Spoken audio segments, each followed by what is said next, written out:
Hello aspirants, welcome to Sakshi Education, today's current affairs. So number one we have national flag. National flag. So Jatiya Jenda. Jatiya Jenda. So recently we celebrated 79th Independence Day. 79th Independence Day.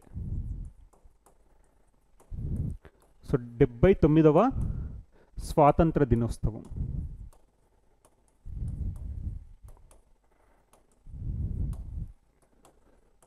So independence day రిలేటెడ్గా మనకి ఎగ్జామినేషన్లో అడిగే questions పైన ఈరోజు focus చేద్దాం.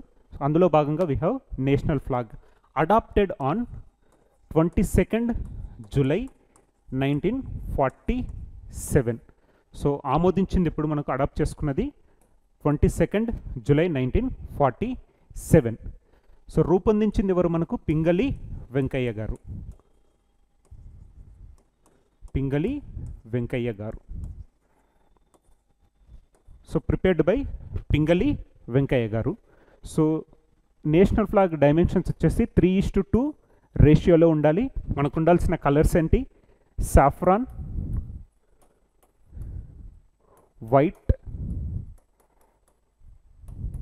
Green. Ashoka chakra with 24 spokes. Blue colour.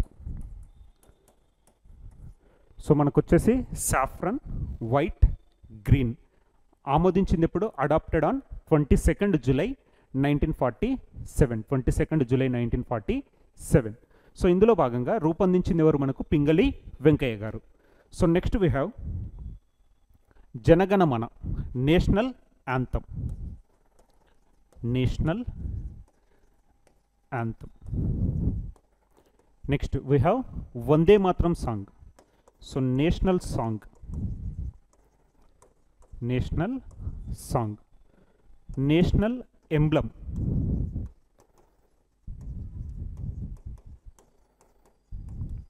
National animal. National animal. So national anthem వచ్చేసి మనకేంటి? Jana Gana Mana, written by Rabindranath Tagore. Rabindranath Tagore. So national anthem వచ్చేసి మనకు Jana Gana Mana, written by Rabindranath Tagore, adopted on 24th January 1950. Adopted on 24th January 1950.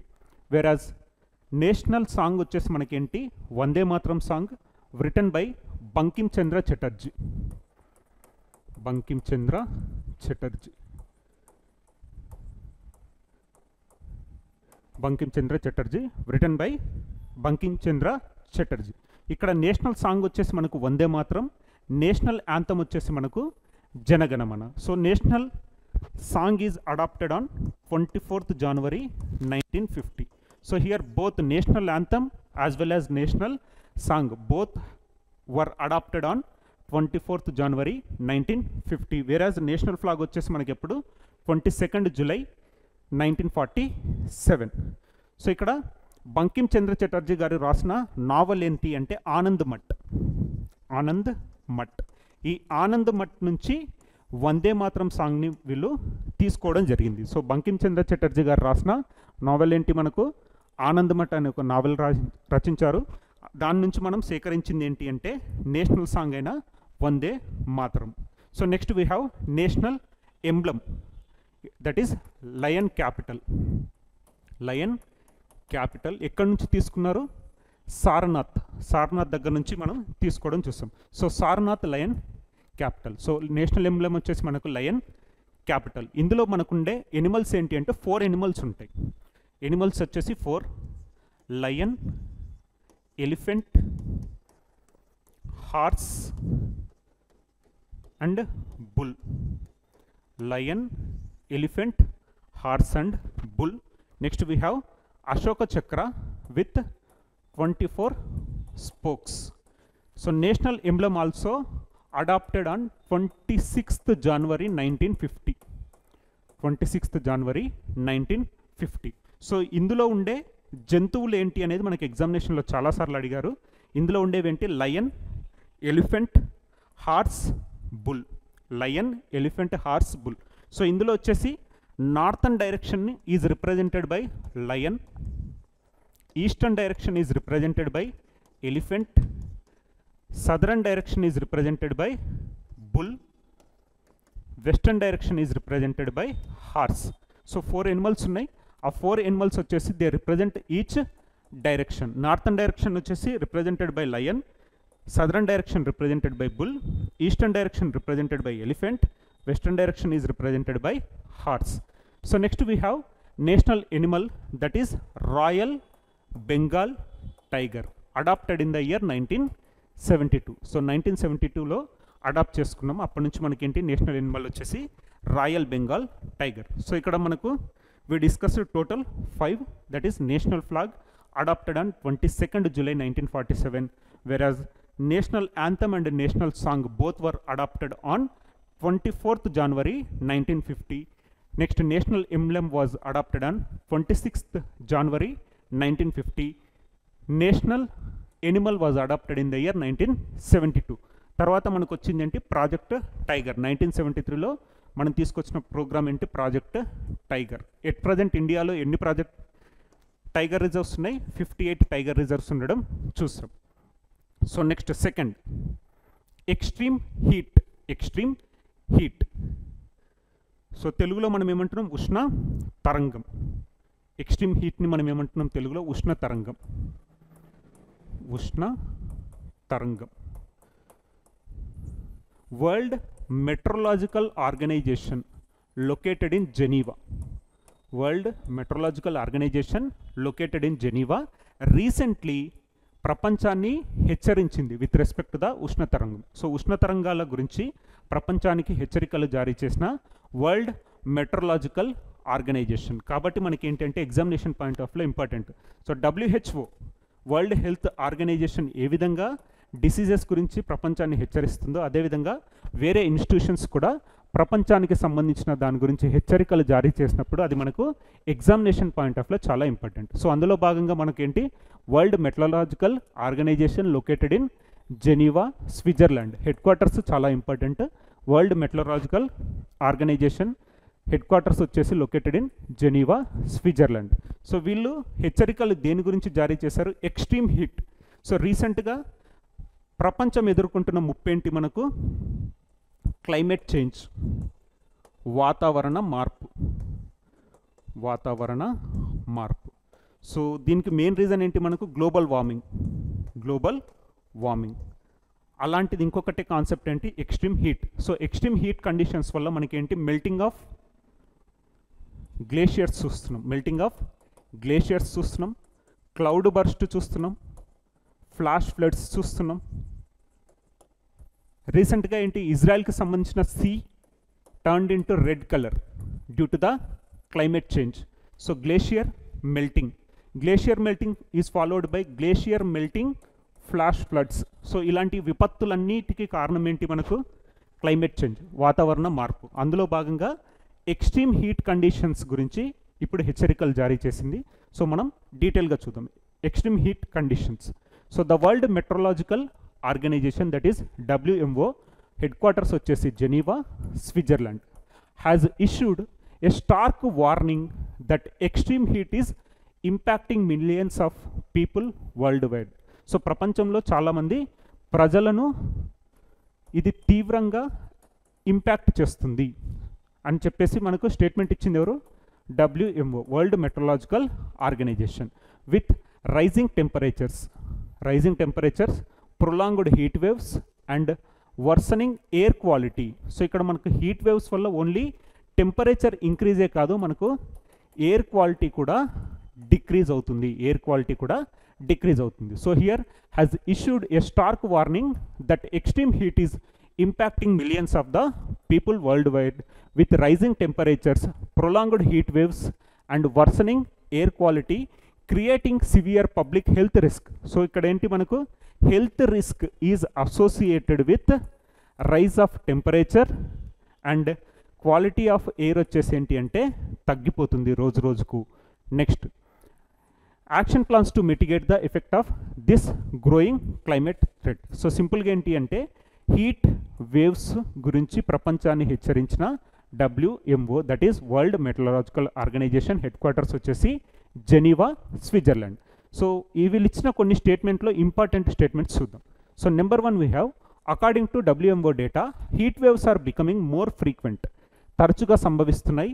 Intense and prolonged with record breaking temperatures being recorded in multiple regions. So తరచుగా మనం ఏం చేస్తున్నాం, temperatures increase అవుతుంది. So సమ్మర్లోనే కాకుండా normal టైంలో కూడా we are witnessing the increase of temperature. So తరచుగా మనకి ఏంటి అంటే టెంపరేచర్ అనేది ఎక్కువగా ఇంక్రీజ్ అవుతుంది చాలా రీజన్స్లో. సో ఇది వచ్చేసి ఏంటంటే పర్టికులర్ రీజన్లో లేదు, టోటల్ వరల్డ్ వైడ్లో చాలా రీజన్స్లో మనకేంటి టెంపరేచర్ అనేది డే బై డే ఇంక్రీజ్ అవుతుంది. నెక్స్ట్ యూరోప్లో ఎగ్జాంపుల్ ఎక్కడ, Sweden and Finland. West Asia and central ఏషియాలో maximum temperatures exceeded 42 degrees Celsius. So ఏషియాలో మనకెంత 42 degrees Celsius కన్నా ఎక్కువగా ఉండే ప్రాంతాలు చాలా కనిపిస్తున్నాయని చెప్పేసి స్టేట్మెంట్ ఇచ్చింది WMO. So next north Africa and southern Pakistan. North Africa and southern Pakistan prolonged periods of extreme heat waves were reported. Next we have United States. Southwestern states endured dangerous heat levels. Next Iran and Iraq. Southwestern Iran and eastern Iraq recorded some of the highest global temperatures this year. So simple ga మనం గుర్తుపెట్టుకోవాల్సింది ఏంటి, WMO issued alert with respect to the heat waves, because heat waves వల్ల మనకి ఏమవుతుంది, temperature increase అవుతుంది. At the same time మనకేంటి prolonged heat waves ఉన్నాయి. So prolonged heat waves ఒకటి, ఎయిర్ క్వాలిటీ అనేది డిక్రీజ్ అవుతుంది. ఈ 3 పాయింట్స్ గుర్తుపెట్టుకోవాలి. At the same time head quarters ఎక్కడుంది, WMO head quarters Geneva, Switzerland.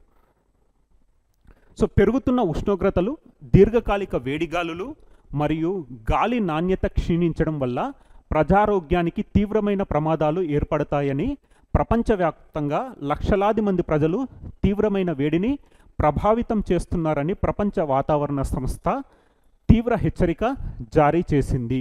So పెరుగుతున్న ఈ వాతావరణ ముప్పు ప్రభావాలను తగ్గించడానికి ముందస్తు హెచ్చరిక వ్యవస్థలు మరియు ఉష్ణ ఆరోగ్య కార్యాచరణ ప్రణాళికలు అమలు చేయాలని ఈ సంస్థ దేశాలను కోరింది. అందులో భాగంగా ప్రపంచ ఉష్ణ తరంగ సంక్షోభం. సో ఇందులో ఏముంటుందో చూద్దాం. WMO డేటా ప్రకారం వేడి గాలులు తరచుగా తీవ్రంగా మరియు దీర్ఘకాలం కొనసాగుతున్నాయి. అనేక ప్రాంతాలలో రికార్డు స్థాయిలో ఉష్ణోగ్రతలు నమోదవుతున్నాయి. సో అందులో భాగంగా మనకేంటి, యూరోప్లో ఎగ్జాంపుల్ ఏంటి, స్వీడన్ అండ్ ఫిన్లాండ్. ఇక్కడ ఏం జరుగుతుంది, అసాధారణంగా 30 degrees Celsius కంటే ఎక్కువగా ఉష్ణోగ్రతలను ఎదుర్కొన్నాయి. ఎగ్జాంపుల్ ఏంటి, యూరోప్. సో యూరోప్ అంటేనే మనకేంటి అంటే చలి దేశం అంటాం, కానీ ఇక్కడ ఏంటి తరచుగా 30 degrees కన్నా ఎక్కువగా మనకు టెంపరేచర్ నమోదవుతుంది. అంటే ఏంటి, day by day the heat waves are increasing, that led to the temperature increase. Next పశ్చిమాసియా అండ్ మధ్య ఆసియా. అనేక దేశాలలో గరిష్ట ఉష్ణోగ్రతలు 42 degrees Celsiusని దాటాయి. ఉత్తర ఆఫ్రికా అండ్ దక్షిణ పాకిస్తాన్ చాలా కాలం పాటు తీవ్రమైన వేడి నమోదైంది. Next United States. నైరుతి రాష్ట్రాలు ప్రమాదకరమైన వేడి స్థాయిలను భరించాయి. So Iran and Iraq. నైరుతి ఇరాన్ మరియు తూర్పు ఇరాక్ ఈ సంవత్సరం అత్యధిక ప్రపంచ ఉష్ణోగ్రతలను నమోదు చేశాయి. ఇక్కడ ఏంటి అంటే ప్రపంచ ఉష్ణ తరంగాలు ఏ విధంగా సంక్షోభాన్ని సృష్టిస్తున్నాయి, వేడిగాలులు తరచుగా మరియు తీవ్రంగా. సో తరచుగా మరియు తీవ్రంగా పరిగణించబడే వేడిగాలులు దీర్ఘకాలంగా కొనసాగుతున్నాయి. దానివల్ల మనకేమవుతుంది, టెంపరేచర్ ఇంక్రీజ్ అవుతుంది, ఎయిర్ క్వాలిటీ అనేది డిక్రీజ్ అవుతుంది. సో ఇక్కడ ఉన్న ఇన్స్టిట్యూషన్ ఏంటి మనకు, ప్రపంచ వాతావరణ సంస్థ, that is world meteorological organisation headquarters వచ్చేసి Geneva, Switzerland. So next we have missiles. Burevestnik missile. So Burevestnik missile వచ్చేసి ఈరోజు న్యూస్లో ఉండడం చూస్తాం. So missiles are generally 2 types based on the trajectory. missiles were classified into two categories. Number one, we have cruise missiles. Next we have ballistic missiles. Cruise missiles and ballistic missiles. So ee roju news lo unna missile enti manaku Burevestnik missile. Burevestnik missile prepared by Russia. Burevestnik missile prepared by Russia. So ఏదైనా missile మనకు న్యూస్లో ఉన్నప్పుడు దాన్ని examination point of లో అడిగే అవకాశాలు ఎక్కువగా ఉన్నాయి. సో సైన్స్ అండ్ టెక్నాలజీలో మనకు వచ్చే ప్రాబిలిటీ ఎక్కువగా ఉంది. సో సైన్స్ అండ్ టెక్నాలజీలో మనకేంటి మిజైల్స్ అని ఒక చాప్టర్ ఉంటుంది. అందులో భాగంగా missiles are two types based on the trajectory, that is cruise missile, ballistic missile. So అందులో భాగంగా బురవెస్నిక్ మిజైల్ వచ్చేసి రీసెంట్గా న్యూస్లో ఉంది. ఏ కంట్రీకి సంబంధించిందంటే రష్యాకు సంబంధించింది. అదే బేస్డ్ ఆన్ ద స్పీడ్ అన్నారనుకోండి, supersonic, subsonic, hypersonic missiles are classified into supersonic, subsonic and hypersonic based on the speed. అదే based on the trajectory అన్నారనుకోండి, cruise missile and ballistic missile. So missiles అనేది మనకు ఎగ్జామినేషన్లో చాలా ఇంపార్టెంట్. సో రీసెంట్గా మనం ఏంటి S-400 and missile system, S-400 missile సిస్టమ్ని ఎక్కడి నుంచి పర్చేజ్ చేస్తాం? రష్యా నుంచి మనం పర్చేజ్ చేస్తున్నాం. S-400 మిజైల్ సిస్టమ్ని India is purchasing from Russia. ఈ S-400 ఇండియాకు వచ్చిన తర్వాత సుదర్శన చక్ర అనే పేరుతోటి పిలువబడుతుంది. సుదర్శన చక్ర, సుదర్శన చక్ర అనే ఒక పేరుతోటి పిలువబడుతుంది. సో ఇలాంటి మిజైల్స్ కానీ మిజైల్ సిస్టమ్స్ కానీ న్యూస్లో ఉన్నప్పుడు మనకి ఎగ్జామినేషన్ పాయింట్ ఆఫ్లో చాలా ఇంపార్టెంట్. సింపుల్గా బురవెస్నిక్ మిజైల్ ఏ కంట్రీకి సంబంధించింది అడుగుతారు, లేకపోతే రీసెంట్గా ఇండియా S-400 అండ్ మిజైల్ సిస్టమ్స్ని ఏ దేశం నుంచి కొనుగోలు చేస్తుంది అని కూడా అడిగే అవకాశాలు ఉన్నాయి. కాబట్టి మిజైల్స్ అనేది చాలా ఇంపార్టెంట్. అందులో based on the trajectory cruise missile, ballistic missile ఉంటుంది. Based on speed we have supersonic, subsonic and hypersonic missiles అంటాం. So here Burevestnik nuclear powered cruise missile. So ఇదేంటి అంటే nuclear powered cruise missile. The Burevestnik whose name translate as storm petrel is ground launched low flying cruise missile that is not only capable of carrying a nuclear warhead but it is also nuclear powered. So Burevestnik is a nuclear powered cruise missile. Cruise missile. So భూమి నుండి ప్రయోగించబడే తక్కువ ఎత్తులో ఎగిరే cruise క్షిపణి. ఇది అణు వార్హెడ్ను మోసుకెళ్లగల సామర్థ్యం కలిగి ఉండడమే కాకుండా అణుశక్తితో కూడా పనిచేస్తుంది. దీనిని నాటో ఇంకొక పేరుతోటి పిలుస్తుంది SSC-X9 స్కైఫాల్. SSC-X9 స్కైఫాల్ అన్న బురవెస్నిక్ న్యూక్లియర్ పవర్డ్ క్రూయిజ్ మిజైల్ అయినా ఒకటి. సో రష్యాకు సంబంధించింది. రష్యాకు సంబంధించిన న్యూక్లియర్ పవర్డ్ క్రూయిజ్ మిజైల్ వచ్చేసి బురవెస్నిక్ రీసెంట్గా న్యూస్లో ఉంది. అదే రీసెంట్గా న్యూస్లో ఉన్నవి ఏంటి మనకు RS-28, that is Sarmat. Sarmat also belongs to Russia. రష్యాకు సంబంధించిన ఇంకొక మిజైల్ ఏంటి సర్మత్. సర్మత్ వచ్చేసి మనకు రష్యా ఇంకొక పేరు ఏమంటున్నాం RS-28 అని పిలుస్తున్నాం. అదే HQ-16. HQ-16 వచ్చేసి బిలాంగ్స్ టు చైనా. సో చైనాకు సంబంధించింది ఏంటి HQ-16 మిజైల్ వచ్చేసి మనకు చైనాకు సంబంధించిన ఒక missile. Next rising seas could put Easter Islands moai at risk by 2080. So ప్రపంచం ఎదుర్కొంటున్న ముప్పులో ఇంకొకటి ఏంటి అంటే మనకు increase of sea level. Increase of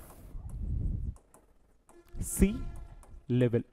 so అన్నిటికీ కారణం ఏంటి మనకి ఇక్కడ వాతావరణ మార్పు, climate change, global warming. So global warming వల్ల మనకి ఏంటి అంటే సముద్ర మట్టం రోజు రోజుకి పెరుగుతుంది. అలా పెరగడం వల్ల 2080 నాటికి సముద్ర మట్టాలు పెరగడం వల్ల 2080 నాటికి ఈస్టర్ ద్వీపంలోని మోయి ప్రమాదంలో పడే అవకాశం ఉందని అధ్యయనం హెచ్చరిస్తోంది. So rising sea level may affect Easter Islands మోయ్. So ఇక్కడ ఈస్టర్ ఐలాండ్ న్యూస్లో ఉంది కాబట్టి ఏ దేశానికి సంబంధించిందో చూడండి. ఈస్టర్ ఐలాండ్ వచ్చేసి మనకు చిలీ దేశానికి సంబంధించింది. సో చిలీ దేశానికి సంబంధించిన ఈస్టర్ ఐలాండ్స్ వచ్చేసి ఏంటి 2080 వరకు ఒకవేళ ఇదే విధంగా వాతావరణ మార్పు క్లైమేట్ చేంజ్ ఒకవేళ ఇదే విధంగా ఉంటే రైజింగ్ సీ లెవెల్ అనేది పెరుగుతుంది. సో సముద్ర మట్టం పెరుగుతుంది. ఈ కట్టడాలు ఈ నిర్మాణాలన్నీ ఏంటంటే సముద్ర మట్టం అవుతాయి, సముద్ర మట్టం. సో ఇవన్నీ సముద్ర గర్భంలో కలిసిపోతాయి అని చెప్పేసి మనకు హెచ్చరికలు జారీ చేశారు. అందులో భాగంగా మోయ్. సో రీసెంట్గా న్యూస్లో ఉన్న మోయ్ ఏంటి? Easter islands. ఈస్టర్ ఐలాండ్ ఏ దేశానికి సంబంధించింది? చిలీ దేశానికి సంబంధించింది. సో సముద్ర మట్టం పెరగడం మనము డిస్కస్ చేస్తుంది. ప్రీవియస్ క్లాస్లో తువాలు దేశం గురించి కూడా డిస్కస్ చేసాం. తువాలు కంట్రీ. సో తువాలు కంట్రీ ఏమవుతుంది? రైజింగ్ సీ లెవెల్ వల్ల నియర్ ఫ్యూచర్లో ఇది కూడా సముద్ర గర్భంలో కలిసిపోబోతుంది తువాలు. కాబట్టి దాని పక్కనే ఉన్న ఆస్ట్రేలియా హ్యూమనిటేరియన్ గ్రౌండ్స్లో ఆస్ట్రేలియా వీసాస్ ప్రొవైడ్ చేస్తుంది. సో ఇక్కడ ఏంటి? హ్యూమనిటేరియన్ నీడ్స్లో Australia providing visas to the Tuvalu residence. So అక్కడ ఏంటి అంటే సముద్ర మట్టం పెరగడం వల్ల తువాలు అనేది కొన్ని రోజుల్లో మనకి ఏంటంటే కనుమరుగవుతుంది. సో ఇక్కడ ఉన్న రెసిడెన్స్ వచ్చేసి they are migrating to Australia. Australia is providing legal visas to the Tuvalu residents. అదొకటి డిస్కస్ చేస్తాం. అదేవిధంగా Indonesia. Indonesia new capital. Indonesia new capital ఏంటి? నుసంతర. నుసంతర. సో ప్రజెంట్ ఉన్న జకర్తా ఏంటి అంటే కొన్ని సంవత్సరాల తర్వాత అది కూడా సముద్ర మట్టంలో కలిసిపోతుంది. తద్వారా వీళ్ళు ఏంటంటే న్యూ క్యాపిటల్ సిటీకి షిఫ్ట్ అవుతున్నారు. అది Nusantara, Indonesia. So rising sea level అనేది ప్రపంచం ఎదుర్కొంటున్న అతిపెద్ద ముప్పు. సో అందులో భాగంగా మోయ్. ఈ కన్స్ట్రక్షన్స్ని మనం మోయ్ అంటున్నాం. ఏ దేశానికి సంబంధించింది? చిలీ దేశానికి సంబంధించింది. అదేవిధంగా Tuvalu at the same time Indonesia గురించి కూడా లింక్ చేసుకొని చదువుకోండి. So next we have AI boost for panchayats. So artificial intelligence, usage of artificial intelligence increasing day by day. Usage of artificial intelligence increasing day by day. అందులో భాగంగా even panchayats. So ఇప్పుడు వచ్చేసి పంచాయత్స్లో కూడా మనం ఆర్టిఫిషియల్ ఇంటెలిజెన్స్. సో ఇక్కడ artificial intelligence Boost for panchayats. New tool to auto record minutes of meeting launched. So పంచాయతీలకు AI ప్రోత్సాహం సమావేశ నిమిషాలను ఆటో రికార్డ్ చేయడానికి కొత్త సాధనం ప్రారంభించబడింది. సో ఇక్కడ ఏంటి అంటే సింపుల్గా ఆర్టిఫిషియల్ ఇంటెలిజెన్స్ బేస్డ్ మనకు సభా సార్ అని ఉంటుంది. సభా సార్. సో ఈ సభా సార్ అనే ఒక టూల్ ఏం చేస్తుందంటే, సపోజ్ ఇప్పుడు ఉత్తరప్రదేశ్లో ఒక మీటింగ్ జరుగుతుంది. సో మనం వెల్ అవేర్ ఆఫ్ గ్రామ సభలు మనకు విలేజ్లలో కంపల్సరీగా గ్రామ సభలు జరుగుతాయి. ఈ గ్రామ సభలలో డిస్కషన్ చేసే టాపిక్స్ ఉంటాయి కదండి. ఆ టాపిక్స్ అన్నిటినీ రికార్డ్ చేసి whether it is a text, audio or video, వీటన్నిటిని ఏంటి అంటే డాక్యుమెంటేషన్ చేస్తుంది ఏఐ టూల్. ఆ ఏఐ టూల్ పేరేంటి? SabhaSaar. So SabhaSaar is a artificial intelligence based tool which documents the text, audio and video of the respective gram sabha meetings. So ఈ గ్రామసభలో జరిగిన మీటింగ్స్ని documentation చేస్తుంది. సో ఆ టూల్ని మనం ఏమంటున్నాం? సభా సార్ అంటున్నాం. సో దీనికి అసోసియేటెడ్గా ఉన్నదే మనకేంటి? భాషిని టూల్. సో భాషిని టూల్ ఏంటి? మనకు ఆల్రెడీ డిస్కస్ చేసింది ఏంటి? ట్రాన్స్లేటర్. సో భాషిని టూల్ వచ్చేసి ఏంటంటే ట్రాన్స్లేటర్. సో సపోజ్ ఉత్తరప్రదేశ్లో ఒక గ్రామ సభలో వాళ్ళు ఇంపార్టెంట్ టాపిక్స్ డిస్కస్ చేశారనుకోండి, అది మన భారతదేశానికి సంబంధించింది, ప్రతి ఒక్కరికి యూజ్ఫుల్ అనుకోండి. దానిని ఏంటంటే హిందీ నుంచి తమిళ్లోకి, మలయాళంలోకి, తెలుగులోకి, కన్నడలోకి, మరాఠీలోకి ఈ విధంగా ట్రాన్స్లేట్ చేసే టూల్ ఏంటి మనకు? భాషిని. అదే రికార్డ్ చేసేది, డాక్యుమెంటేషన్ చేసే టూల్ ఏంటి మనకు? సభాసార్. సో ఫస్ట్ ఎక్కడ స్టార్ట్ చేశారంటే త్రిపుర. సో ఇండిపెండెన్స్ డే తర్వాత త్రిపురలో మొట్టమొదటిసారిగా సభాసార్ని ఇంట్రడ్యూస్ చేయడం జరిగింది. తర్వాత ఏంటి? వేరే రాష్ట్రాలకు కూడా వీటిని ఎక్స్టెండ్ చేయడం జరుగుతుంది. సో సింపుల్గా ఏంటి? AI boost for the panchayats. ఇక్కడ గుర్తుపెట్టుకోవాల్సిన రెండు టూల్స్, ఒకటి సభాసార్ ఏంటి అంటే documentation of the recordings of the meetings, whereas Bhashini ఏంటంటే ట్రాన్స్లేటర్. నెక్స్ట్, డ్రైవర్ లేకుండానే దూసుకెళ్తున్న shuttles. IIT Hyderabad driverless shuttle buses. Shuttle buses. So మనకు ఎగ్జామినేషన్లో రీసెంట్గా తరచుగా అడుగుతున్న క్వశ్చన్స్ ఏంటి అంటే ఐఐటీస్ పైన మనకు క్వశ్చన్స్ తరచుగా అడగడం చూస్తున్నాం. Weather it is group 1, group 2. Group 1 preliminary ఎగ్జామ్లో కూడా మనకు ఐఐటీస్ పైన క్వశ్చన్స్ను చూసాం. అందులో భాగంగా డ్రైవర్ లేకుండానే దూసుకెళ్తున్న షటిల్స్ ఎక్కడ అంటే ఐఐటి హైదరాబాద్. సో వీళ్ళ ఇన్నోవేషన్ ఒకటి ఏ ఐఐటి అనే కోణంలోనే మనకు క్వశ్చన్స్ వస్తాయి. రీసెంట్గా డ్రైవర్లెస్ షటిల్ బస్సెస్ వచ్చేసి ప్రిపేర్ చేసింది ఎవరు అంటే మనకు ఐఐటి హైదరాబాద్. సో అదేవిధంగా రీసెంట్గా న్యూస్లో ఉన్న ఐఐటీస్ ఏంటి మనకు ఐఐటీస్ మద్రాస్. ఐఐటి మద్రాస్ వాళ్ళు లాంచ్ చేసిన న్యూ ఇన్నోవేషన్స్ ఏంటి ఆగ్నేయ అనేది ఏంటి సోలార్ కార్. YD1 అనేది ఏంటి వీల్ చైర్. ఇది వచ్చేసి ఐఐటి మద్రాస్కి సంబంధించింది. అదేవిధంగా ఐఐటి ఖరగ్పూర్ వాళ్ళు ఏంటి డ్రమ్ అనే ఒక యాప్ని లాంచ్ చేస్తారు. డ్రమ్ యాప్ అంటే it is like A Google map, కానీ ఈ యాప్ని యూస్ చేస్తే ఏంటంటే పొల్యూషన్ ఫ్రీ రోడ్స్ని చూపిస్తుంది. At the same time energy efficiency. So ఈ మార్గంలో వెళ్తే మనకి ఏంటంటే ఫ్యూయల్ కన్జంప్షన్ లోగా ఉంటుంది, మన మైలేజ్ పెరుగుతుంది, ఎట్ ద సేమ్ టైం హెల్త్కి బెనిఫిట్స్ ఉంటాయని చెప్పేసి డ్రమ్ యాప్ను రూపొందించిన ఐఐటి ఏంటంటే ఐఐటి ఖరగ్పూర్. అదే ఐఐటి గౌహతి ఏంటి clay based COVID-19 test kit. So బంకమట్టితోటి వీళ్ళు ఏం చేస్తారు COVID-19 టెస్ట్ కిట్ని రూపొందించిన ఐఐటి ఏంటంటే మనకు ఐఐటి గౌహతి అస్సాంకి సంబంధించి. ఐఐటి కాన్పూర్ రీసెంట్గా లాంచ్ చేసింది ఏంటి యాంటీ స్టాంపీడ్